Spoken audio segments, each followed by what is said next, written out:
So Bibi Khadija, Rasulullah would say, Allah has not given me like Khadija. She believed in me while others did not.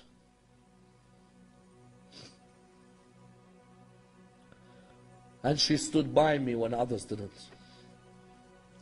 And she gave me Fatima. Khadija gave him what others didn't.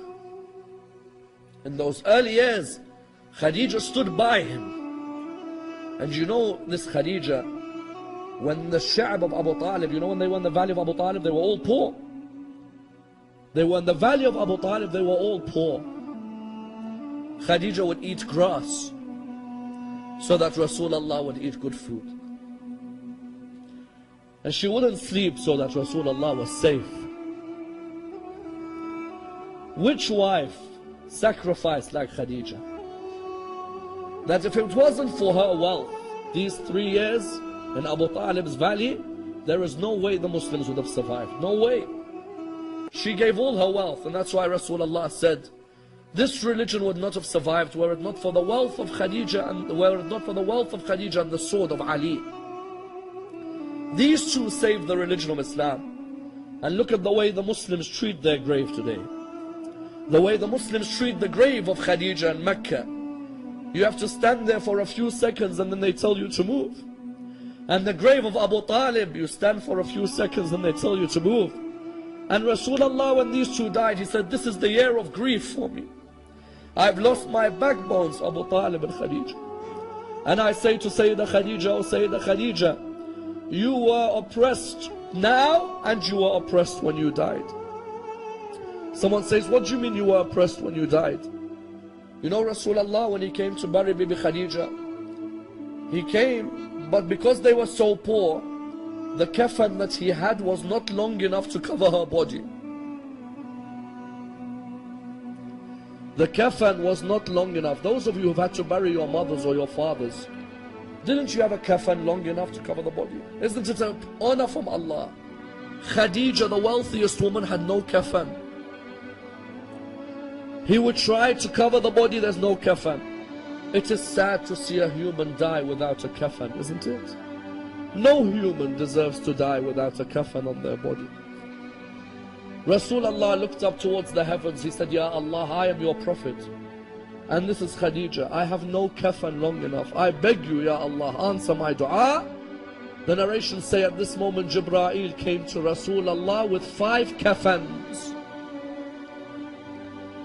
All of you know where I am heading. All of you take your hearts to where I am heading.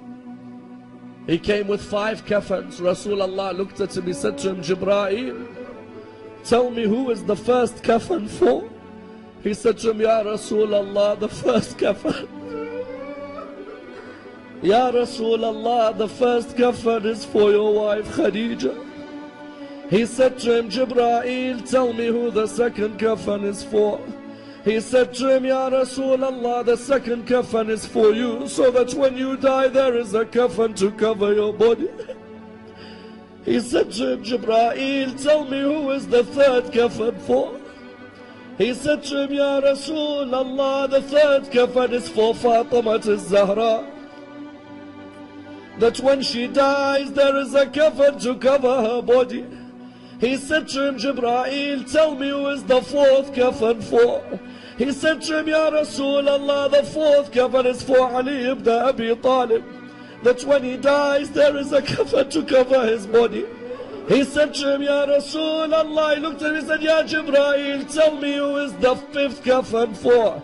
He said to him, Ya Rasulullah, the fifth kafan is for your grandson Hassan. That when he dies there is a kafan to cover his body. He looked at him and he said to him, Jibreel, tell me where is the kafan for Abdallah.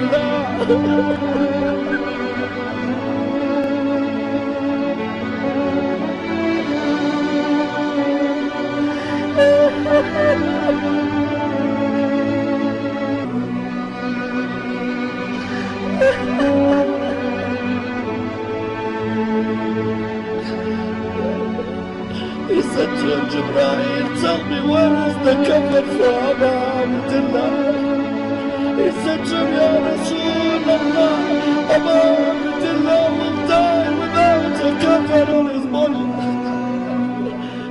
to him, Jibreel, why? He said to him, because the horses of Bani Umayyah will trample on the body of Abdullah.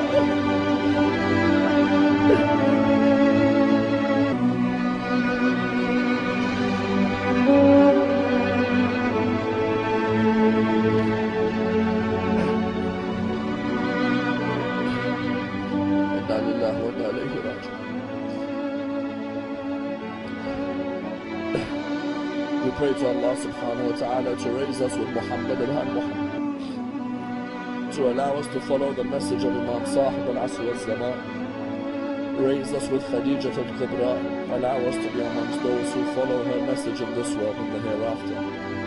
We pray to Allah subhanahu wa ta'ala for all our brothers in Saudi Arabia, all our brothers in Iraq and Iran and Syria and in Burma and Pakistan, and all around the Islamic world. Ya Allah, hasten the reappearance of our 12th Imam Sahib al-Asr wal-Zaman. Allow us to be amongst his companions and those who follow his way in our hearts and under his cause. We pray to Allah subhanahu wa ta'ala the Surah al-Fatiha, but before it the loudest of your salawat.